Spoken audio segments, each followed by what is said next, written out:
Hi, everyone. Welcome to today's OTT.X webinar. I'm Holly Choi, and I'm glad that you're joining us. At OTT.X, our mission is to connect, learn, and solve, bringing together bringing together professionals across the streaming and entertainment ecosystem to share insights, spark new ideas, and tackle industry challenges together. Throughout today's webinar, feel free to submit questions in the Q&A area. And today we're thrilled to have Matt Arsulich with us. Matt is the Senior Director of Brand Management at Shout Studios, and he's here to share a case study around the 25th anniversary of Farscape, a series that people love all over the place, and it has a super passionate fan base. Matt will walk us through how Shout has approached the challenge and opportunity of eventizing a concluded series in today's crowded streaming space. This is a great example of creative brand stewardship, audience engagement, and long tail monetization strategies that extend well beyond first run content. So with that said, I'll turn it over to Matt. Hi, Holly. Thank you very much. Thank Give you. me 1 second while I share my screen.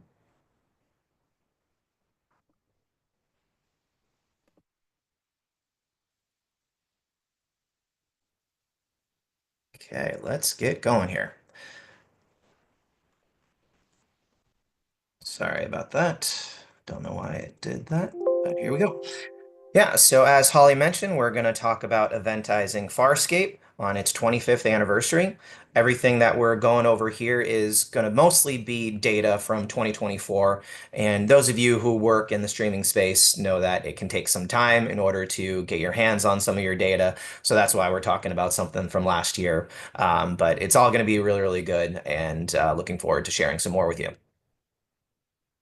So what are we going to talk about? Obviously, Farscape. We'll give a little bit of an introduction about the show for those of you who might not be familiar with it, and that's okay if you're not. Who was involved with making this event? We leaned on the talent and also the fans, and we'll just have a little bit of an overview of what we did there. And in addition to the talent and the fans, we're going to talk about all the various tactics that were employed, both digital, physical, streaming, PR, social, etc. And then we are going to take a look at the metrics. So what did we view in order to indicate what was a success or not? And what did we learn from taking a look at those metrics, and what can we do in order to apply those to whether it's Farscape or other brands that we oversee at Shout when we do these types of events in the future? And also, what do you do once the anniversary is in the rear view? As much as, we would like to say, job well done, let's move on. No, your job's never fully concluded, and there's still plenty of opportunity to continue to curate, nurture, and engage with the fan base and keep the momentum going. So we'll talk about Farscape. So this series follows John Crichton, who is an astronaut who is shot through a wormhole and gets stranded in a distant part of the universe on a living ship full of strange alien life forms. It was produced by the Jim Henson Company and co-created by Jim's son Brian. And so, with it being a Henson production, their background, as you guys are well aware, is puppets. So there are a handful of alien puppets who are on the show. Really, really cool stuff. And it aired for a decent amount. It aired for 4 seasons, plus there was a wrap-up miniseries on the Sci-Fi Channel because it obviously was 25th anniversary in 2024. It began in 1999 and then concluded in 2004. In the intervening years, it took on cult classic status. Not necessarily unheard of for a sci-fi show. There's plenty of other sci-fi shows that some of you might be fans of that again are concluded, but still have really devoted fan bases of people who watch over and over. They talk about it in forums and whatnot. They buy merch. And because of all that, that is why that is still going strong today, thanks to DVD sales. And again, it being a sci-fi show, the cast was appearing at conventions and whatnot. And so Shout saw that opportunity when they were engaging with the Jim Henson Company about acquiring the rights. So because of that fan base and how strong it was, acquired worldwide rights and launched it in the AVOD space. It hadn't really been available in free streaming before. It previously was available on SVOD. And in addition to it being available on demand, there also was room for there to be a dedicated FAST channel with it having such a long run and so many episodes. That meant that there could be an opportunity for a single IP channel, and that's what we did. And we're going to talk more about that coming up. So talent and the fans, as we talked about. First off, the talent. We were very, very blessed to have some talent that not only was willing to contribute, but also they were local to Los Angeles. So that provided us some opportunities for some in-person appearances. So you see up here, Ben Browder and Claudia Black actually presented at the Saturn Awards in 2024. That was kind of like our first phase of promotion. So they walked the red carpet, they did interviews, and then they presented an award. The Saturn Awards, as you may or may not be aware, presents awards to genre programming like sci-fi and horror. So perfect fit for this show. And then we asked the cast, and they were more than happy to dedicate some time to sit down interviews. So you'll see a handful here, and it's from not only just the cast, also some of the production. So we have Brian Henson, who was co-creator and producer, Rockne O'Bannon, also co-creator and producer, chatted with the likes of Joe Blow and MovieWeb. So again, really thankful that we had a cast who was around and willing to contribute to help eventize the occasion. And then just a little brief note here about the fans. I'm going to have some more fun stuff to share about their contribution, but they unknowingly contributed to this. And so that's just a little teaser. I'm going to share a little bit more about that. And so all the tactics that went involved, and also, hey, I mentioned the puppets. There's Rigel right there. So he's looking awesome. So all the various plans and tactics that were involved into the anniversary promotion. Obviously, we're going to showcase Farscape. It's its big day. And then the talent who made the show special, they were involved. So we're going to talk a little bit more about the what of what they did. We already mentioned them doing interviews for PR outlets, but the crux of the promotion is right here with this graphic, where we had Ben Browder, who's the lead, playing Crichton, and then Gigi Edgley, who plays Chiana. They came into a studio and sat and recorded intros for 10 episodes, 5 apiece. And so that is what the programming stunt actually was. And we already talked about how we're utilizing external means, like sitting down for interviews, and we'll have paid social and some other tactics that were involved externally.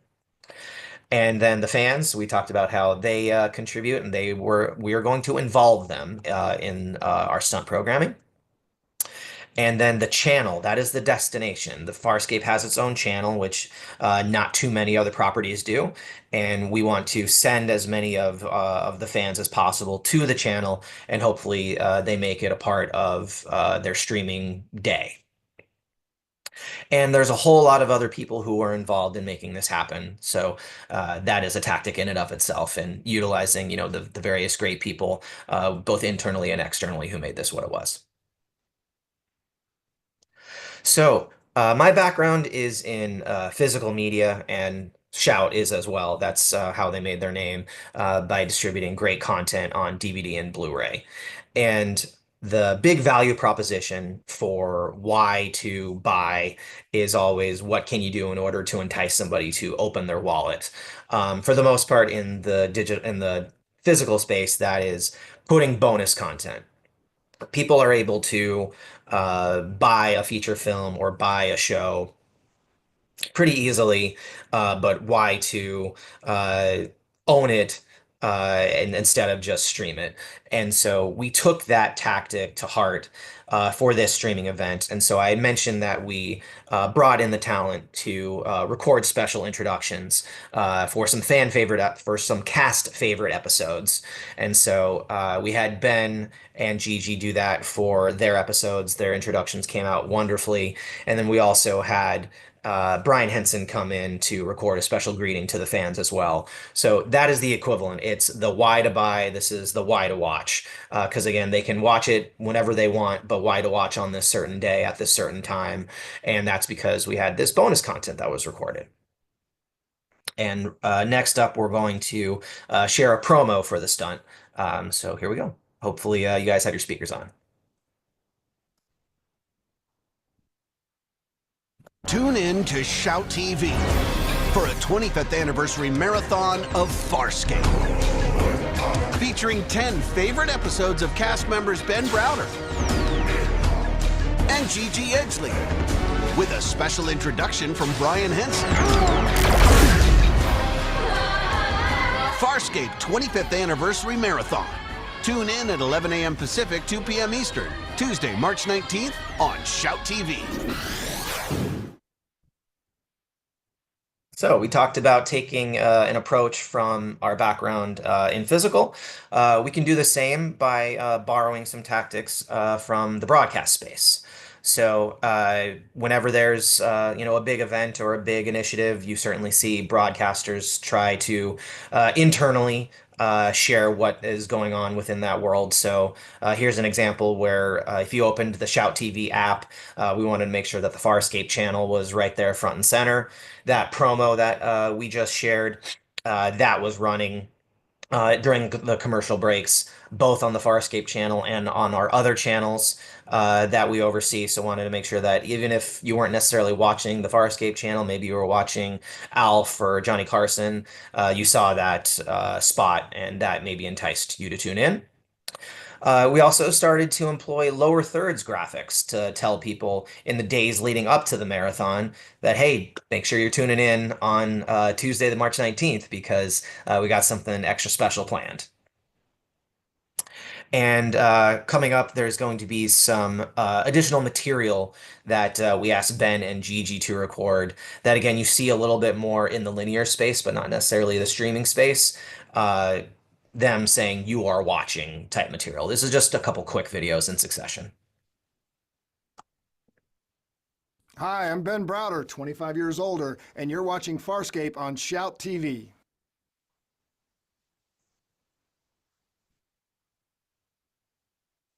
Oh, Frel, it's time for a commercial break. But Farscape will be right back. So as you can tell, we had a little fun there. Ben ad-libbed that 25 years older line. I did not ask him to point that out. And then Gigi, we put in the script there, her saying the word Frel. And if you're not a Farscape fan, I'll go ahead and explain that that's an equivalent of a naughty word in Farscape lore. So that's why we put that in there. And so on the earned media side, a few slides ago, we showed some interviews that the cast had done, and they really, really were generous with their time, sitting down with multiple outlets. You've got Coming Soon, you've got IGN. It was really great that a lot of these outlets shared off their platform. It wasn't just on their website. So here you see IGN sharing on their Facebook. Then you see some more from the likes of Collider here. Again, they shared on their social. And so all put together from these, whether cast interviews or giveaways or exclusive clips that we debuted, we generated over 100 million media impressions. So for this being a concluded series, a 25-year-old series, a series that did not have the benefit of a continuation, there was no revival, the show is done. And so we were still able to get this much media value, was really, really a testament to, one, the quality of the show, but also the willingness to contribute from the cast. But just really cannot stress enough how great of a job the PR team did in utilizing their expertise and their contacts at all these outlets to get all this great coverage. So obviously this had a great effect in terms of how successful the stunt was. And as I mentioned, we'll get into the success metrics later, but really wanted to, give a great kudos to the team for making this work here.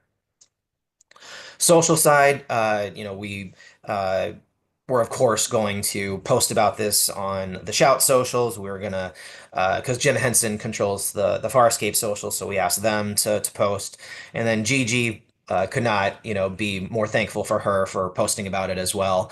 So with this employed, we were able to attract both casual and the hardcore fans through both paid and organic media. And then harkening back to the previous slide about earned media, we also employed uh, giveaways. So when we recorded the intros at the studio, Ben and Gigi and Brian were kind enough to sign a couple of posters. And so we used those as giveaways. So those went to outlets and influencers. So really, really wide net that we cast to entice people to view the marathon. And as I've mentioned, there's opportunities to watch the show via other means, digital and physical, and that's okay. So on the digital side, our head of sales engaged with a couple of different platforms to showcase that, hey, this is the anniversary. When it wasn't just, discounting it, there was more that was going into that. But through that connection, we were able to be the deal of the day on Fandango. And I just really want to call out that we're in some pretty heavy company here. These were some big blockbusters that had just come out, in the months previous. You've got The Hunger Games, you've got Anyone But You. These are $100 million blockbusters, and Farscape is right there next to it on the deal of the day. So that's fantastic placement, in a very crowded space. Similarly, on Apple, I have a screenshot of the charts here. We're right there with, currently airing series like Yellowstone, Station 19, some other concluded series like Downton Abbey. So again, really heavy hitters that we're right there a part of, that showcases again the great job that the digital team did and the strength of the show itself. And could not forget, again, the fans who want to own it on disc. So there's a complete series Blu-ray that's out there. Shout has an e-com shop, so we celebrated the birthday with an e-blast. It's called the birthday, celebrated the anniversary with an e-blast, letting folks know that if they wanted to pick up the disc, it was on sale. But also, hey, if you wanted to stream the event, you could do that too. So making sure that all the viewing options were given a share of the spotlight. And all this put together, there was no evidence of cannibalization. Nobody was, missing out on anything. All the fans who kind of wanted to view it in whatever fashion they were doing regardless. So there was no reason for us to only be singularly focused on the streaming event. We could also, again, share the love for these other means too. And again, just want to call out Ben and Gigi being very kind to post for those photos that we included in the newsletter. And so I had talked about how we involved the fans. So this is something where I kind of broke a little bit of a rule, and that is to read the comments. A lot of people will say, don't read the comments. And that is true. Sometimes there will be some vitriol through social media. That just, is a fact of life. But I really wanted to take advantage of the fact that there's a lot less vitriol with this fan base. They're very reverent of the show. They're very willing to share the impact that the show has had on them. And they also have some fun too. So I read through fan communities on Facebook, on Reddit, on YouTube, on Discord, on Twitter, on forums, you name it. I got very, very into it. And again, kind of borrowing from other platforms. You guys are probably familiar with Jimmy Kimmel's Celebrities Read Mean Tweets feature. I didn't want to have anybody read anything mean, but I thought it would be fun for the cast to read some comments from their fans, and some of them might be a little tongue-in-cheek.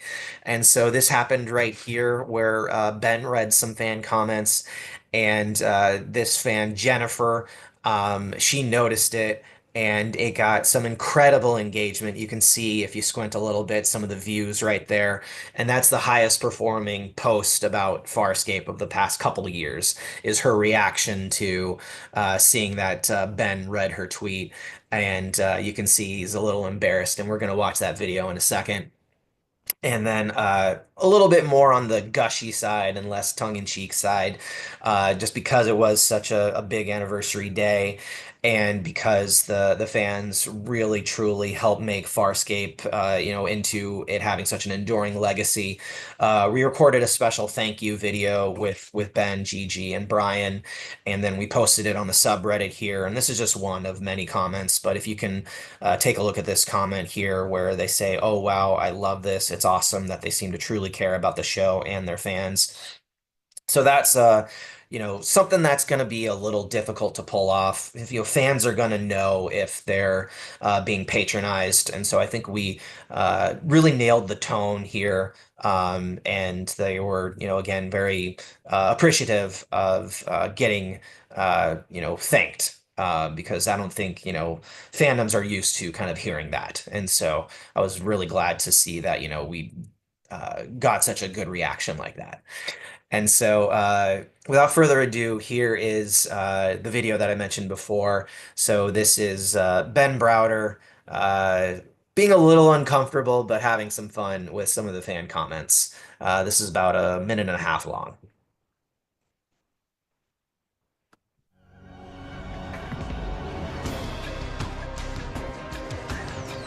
I love that Crichton gets more Southern the more distressed he gets. Yeah, Southerners do that. My God.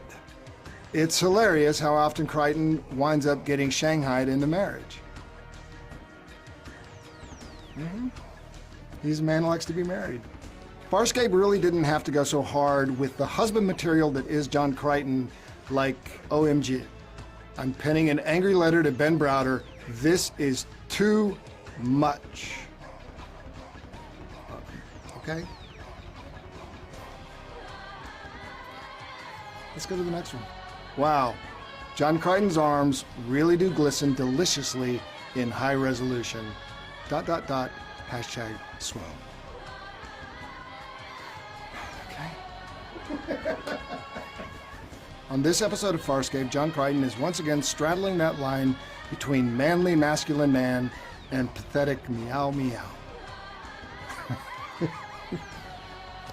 Okay. Meow meow. Pathetic meow meow. Okay. Next.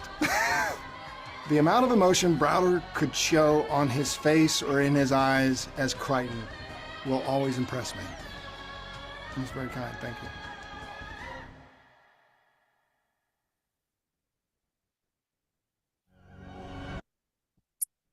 So that was a good time. I was in the studio for that, and I think you could hear me cracking up in one of those, so I was not able to contain myself. But props to Ben for being a really good sport there. So, success. Not going to sugarcoat it. This was Farscape's best year yet in 2024. Certainly helped that it was its anniversary year, but what we did obviously made an impact. And so we showcased the charting on iTunes a couple slides ago. We were the deal of the day on Fandango. And no surprise that that had a huge, huge impact on our digital sales. Look at that chart. Oh my gosh. So as I say here, it was a 412% increase month over month.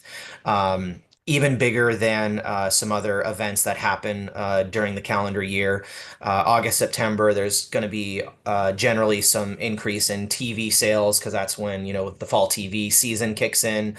There's going to be maybe a little bit of bumps like on Black Friday or Cyber Monday, but that was nothing in comparison to all the business that we did tied to the anniversary on that day. So again, kudos to our digital team for making that happen. And this is my favorite right here. So we had set out to have the FAST channel viewing experience be a priority. And so you take a look starting in March, and you can even go back a little bit further, but still seeing that consecutive month growth is just so great to see.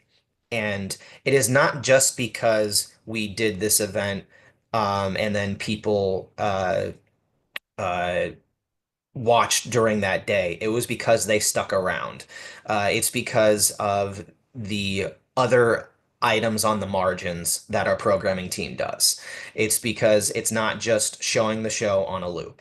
It's because there's thematic episode blocks. It's because there's other programming stunts. It's because in between the episodes, we have those little interstitials that Ben and Gigi do.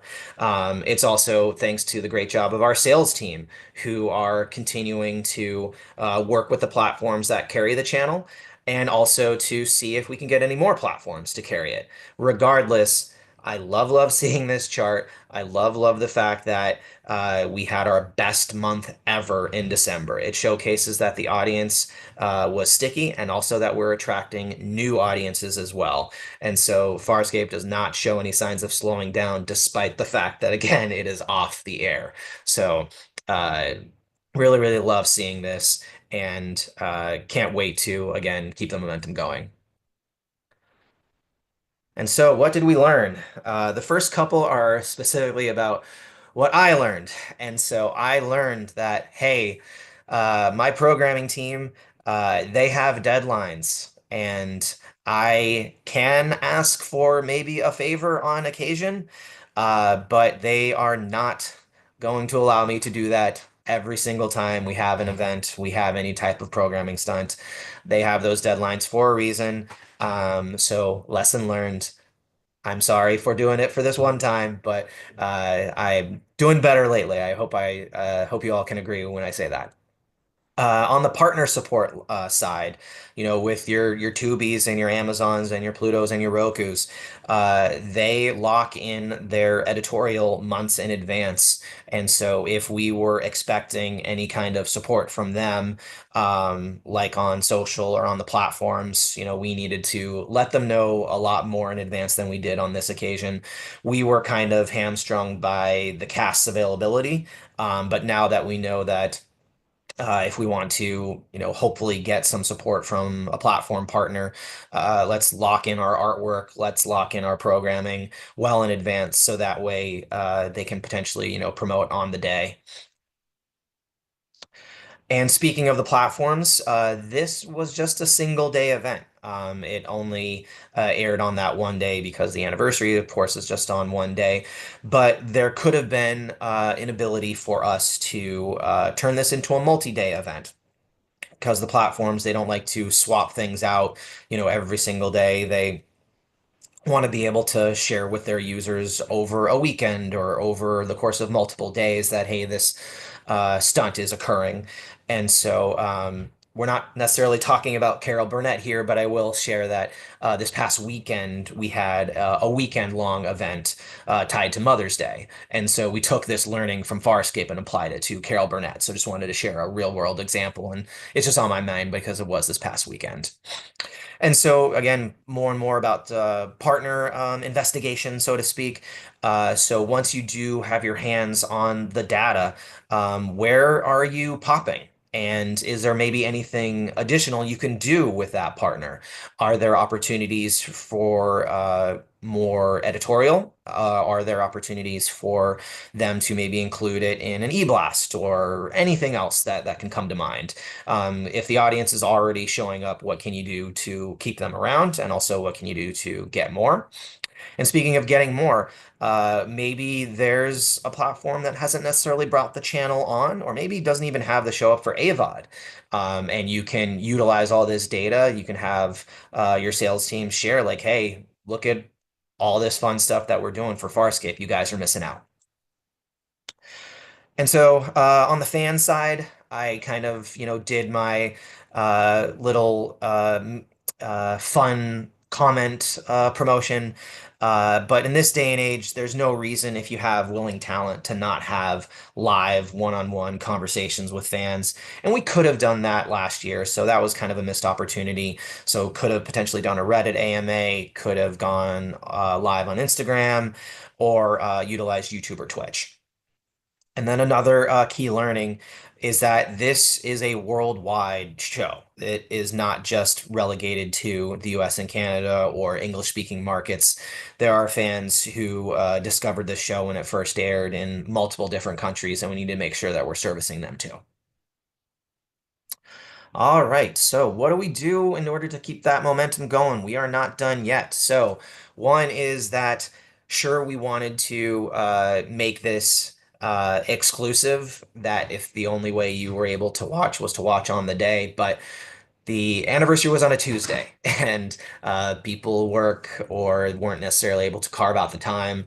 So we did re-air the event multiple times, but also we put it up on demand on Shout's platforms, but also on YouTube. So if people weren't able to watch, here's an opportunity for them to do so. And we also learned through our partners at Jim Henson that there was a Farscape YouTube account that had been dormant for a while. And so we have great experts who work on YouTube here. So we took it over, and as you can see here, not only started uploading full episodes, also took advantage of YouTube's live capability. It's the equivalent of a fast channel. And we had many different live channels. So if you wanted to just watch a season one live feed, you can do that. But also over here on the right, as I had said, there are international fans. There are fans who don't necessarily want to watch this in English. So we have multiple different foreign language streams going. So if maybe we don't have distribution in that market, they can come to YouTube and watch no problem. So that was really cool for us to be able to offer. So I'd mentioned live streams on YouTube and Twitch, and thankfully this past March, same time frame as last year, kind of tied to the anniversary, we had Gigi Edgley do a live watch along. So that was an opportunity for us again to have that one-to-one conversation with the fans. So we aired a few episodes, and Gigi read comments from fans. She barely even watched the episode. All she did was chat with the fans. It was really, really cool to see. And that YouTube account that we had taken over thanks to this promotion, and also some of the other items that we're doing on the YouTube account, we had our best month ever in terms of revenue in March 2025. So that again showcases what is working. And lastly, the anniversary doesn't necessarily have to be happening on a round year that ends with a 5 or a 0 for you to do something. So a couple months ago was the 26th anniversary, but there still were opportunities for us to let folks know that, hey, it was the anniversary and we were going to be airing the marathon segments. Gigi was going to be doing her live stream. We would have the show for sale again on Fandango and iTunes. And so we reached out to a couple of our friendlies who had posted interviews in 2024. And as you can see here, coming soon, this was just one example. A few others did this too, where they just posted an update and said, hey, it's Farscape's anniversary again. And our early reads on March's promotion was that this worked, that there still was a lot more engagement happening on certain platforms because we were letting folks know that, hey, it was the anniversary again. So stuff can happen organically, and that's great, but there's some pretty simple tactics that you can employ in order to, again, just keep engaged with the fan base, bring the audience back, and hopefully they stick around. And to conclude, I did not do this alone. I had help from many, many different people, and I just really wanted to let them all know that thank you. You contributed to this. You made this happen. It's just me giving this presentation, but so many of you helped out, and I cannot thank you enough. A lot of hands made this what it was. So cheers. Thank you. That's it. Thanks, Matt. I have some questions. Can I ask you questions? Yep. Excellent.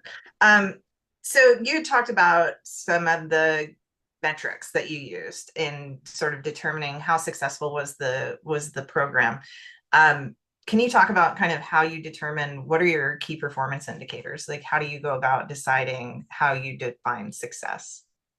Yeah, so on digital sales, it's revenue. That's a pretty easy one just to take a look at, because it's not necessarily like the physical space where you have cogs involved, and so Right. there's possibility for you to be dealing with returns and everything. So it's just purely revenue. The dollars are what matters the most in the digital space. For streaming, it's going to be viewership. And so that's what we were looking at for the FAST channel is the viewership. So just how many eyeballs we're cluing in. And then a couple of metrics that I did not share just because I loved the FAST channel one so much. But we also took a look at Google Trends, and we have a social listening tool as well. And those showed, just similar bar graphs. So just all of that put together just showed that, more people were talking about it, buying it, and watching it. Awesome. I mean, it sounds like it has, I had no idea that it had such a huge fan base out in the world. Can you talk about kind of how do the fans engage, or how are they engaging before this? And then do you see differences in how they're engaging? Like I was a fan of a show called The West Wing around the same time this was airing. And now there's a podcast about The West Wing, which wasn't podcasts weren't really a thing at that point. But are there do you see similar engagements with the fans like that, where they sort of have this ongoing relationship with the show? Yeah, I want to say their previous, I would say, concern was just availability. Because in past years, maybe it was on Amazon or maybe it was on Netflix, but it was always on the move. And Yeah. so the goal was to get it more static. It's always going to be in one place. And so I would see comments, like I literally went back years and years when I was reading these comments. I would see them say, "Where do I watch the show?" Oh, And wow. so now us having worldwide rights and us having it available on both free streaming platforms, and it's also on some SVOD platforms too. It's on Peacock, for example. So if you wanted to watch it ad free, you could watch it on Peacock. So the fans then became our own little evangelists, where if somebody, let's say, didn't do their research, didn't do a simple Google, the fans would be like, dude, it is on all of these places. And they list, Wow. again, your Tubies and everything. And so that just leads to, again, this more easily able to consume, and it having, its biggest year when it's 25 years old. That was, something that I had noticed. And I don't know if there's like a West Wing or Soprano style rewatch podcast, but hey, maybe I'll, see if we can do Yeah, that. I mean, it's a good idea, right? So, and it sounds like you have a lot of people that would probably enjoy interacting with it again in that way. And Absolutely. it's something, since you have such an engaged cast, right? I think it just throwing it out there, in case. Okay. All right. Noted. Um, just curious though, how long did it take for you to, like, from the day you decided to do it to the day that it aired or was available the first time? Yeah. So, I want to say I just thought of the idea of us eventizing it in December. But in terms of what it became, we didn't decide it, as I said in my key learning slide, until too late. Like it probably wasn't until like a month before that we started writing the script for the marathon, that we got Ben and Gigi's availability confirmed. So it was a really quick turnaround. Yeah, I bet. Um, well, that said, I mean, you're talking about media that took place in the 90s, right? Like the different tech and the quality of the video, right? Was there a lot of rework that had to be done in that time to get it ready for 4K? Or, it's just the video has changed so dramatically in the audio formats and things. So So luckily, the show had already kind of been in distribution for quite a while, whether it was syndication or previously on streaming. So there was not a ton of work that we had to do on like the remastering end or anything like that. So Thankfully, yeah, it wasn't like, in my past life, I worked at Paramount where we had to fully remaster Star Trek The Next Generation from the original film and create new special effects. Did not have to do that here. Yeah, I think I ask because it's a common problem, I think, with streaming, because people going back into the archives and pulling out, the older stuff, it's not always ready, right? Like there's a lot of work that sort of goes into getting these things ready. And especially I think the audio formats of streaming, right, are just so different than back in old broadcast days, right? So Yeah, and as mentioned, with this show being available in multiple different markets, that then is another, kind of potential production issue of dubs mm, and subs and whatnot. But Henson had kept good records of that, and we had multiple audio and subtitles ready to go. Sure, there was still some conforming and whatnot that had to be done, but uh, when we, make certain deals in certain markets, we make sure that any costs involved are going to be justified by whatever the license fee is in that market. sure. Were there any surprises what surprised you as you were going through the process? There is one particular platform that is really, really over-indexing, Mm, um, that in comparison to maybe some other channels that we carry, that platform's never ever like in this position. And I think it is a testament to it being a sci-fi show, it being kind of more like a culty show that those types of people are not necessarily going to be using like the more mainstream services. So that was probably my biggest surprise. got it. Do you have plans for additional projects like this one? So I mentioned this past weekend, the Carol Burnett show. We did a Yeah. special Mother's Day marathon. So we got Carol Burnett, all 92 years of her, to come and record special introductions that touted the more family elements of her show for the Mother's Day weekend. Carol Burnett has such a very devoted and multi-generational fan base. You hear all the time about how people say they watched it with their mothers or their grandmothers, fathers, grandpas, whoever. And so this was our opportunity to just really reinforce that. And again, have the blessing of Carol still being here for her still to be able to talk about a show from 50 years ago. And so that early reads are looking really good. And as mentioned, we took the learnings from Farscape, did not make it a 1 day event, made it a 2 day event, locked in our plans early. And so we did get some platform support, which was really cool to see. And uh, not just me, but there's plenty of other people at the company who are doing similar initiatives where we invite talent in. It's not necessarily talent who are like part of the content that we're showing. It could be an actress who is talking about a movie that inspired her, or same thing with like a journalist or a podcaster. Again, it's taking that bonus content approach of why would I watch a movie I've seen before? It's because this person who maybe I'm a fan of, they're talking about how, they love a certain movie and there's these little sound bites about it. Just with, you mentioned podcasts, there's so many podcasts about movies. There's like watch-alongs and whatnot. So this is just our equivalent. Awesome. So those are all my questions. I don't see any additional questions in the Q&A, but I wanted to give everybody an opportunity. If you have a question that I didn't ask or just want to say hi to Matt, go ahead and pop a question into the Q&A section there. We'll give you a couple of seconds.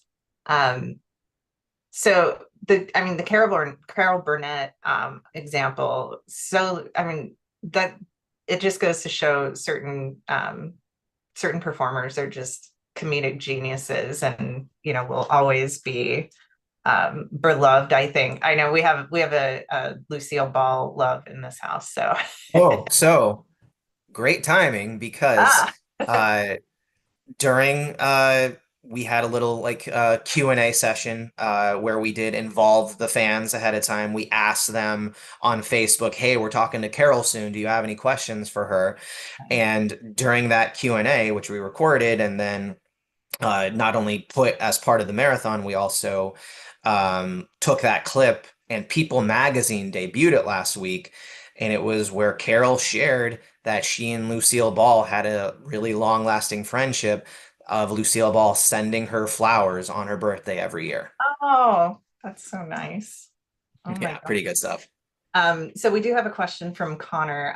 Are stars always glad to do promos like this or just for sci-fi properties?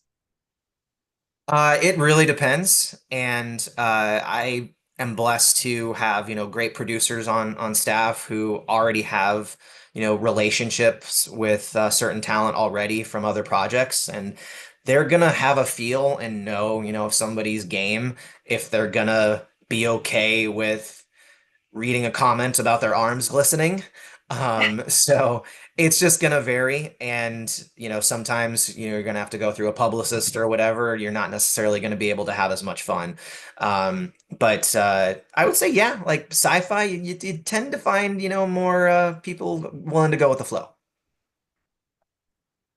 I mean, they do tend to work with the different like Comic-Con and the different conventions around. So I mean, I have a person in my family, I won't name names, that does Comic-Con every year, and I mean the fans are insane and in a super fun way. So so yeah, if they're kind of already on the convention circuit, I think you kind of know they're still up for it, right? Yeah. We have another question for you, Matt. Your dream talent to work with would be? Oh, good Lord. So the very first name that comes to mind is Dan Castellaneta, the voice of Homer Simpson. Really? Yes, I Okay. feel like, that's a series that really, really had an effect on me. I was in the Simpsons club in high school, and some of the friends I made in that club are still lifelong friends. And uh, hanging out with him, like in a similar fashion to what we did for Farscape, like I wouldn't want it to end. Got it. I used to work at 20th Century Fox, so Oh, nice. obviously you have to be a Simpsons fan if you're a Fox person. So okay, so I think I think we're going to go ahead and conclude at this point. So thank you, Matt, for a thoughtful and super fun presentation. Thank you to everybody who joined us today. At OTT.X, we believe the best way to grow this industry is by learning from each other, building connections, and solving problems together. So today's session was a perfect example of that, creative thinking applied to content legacy, fandom, and digital distribution. If you're not already a member of OTT.X and our community, we invite you to learn more at OTT.X.org and join us in our mission to advance the industry and the business of streaming. So thanks again, and we'll see you all at the next session. Thank you. Thanks, Matt.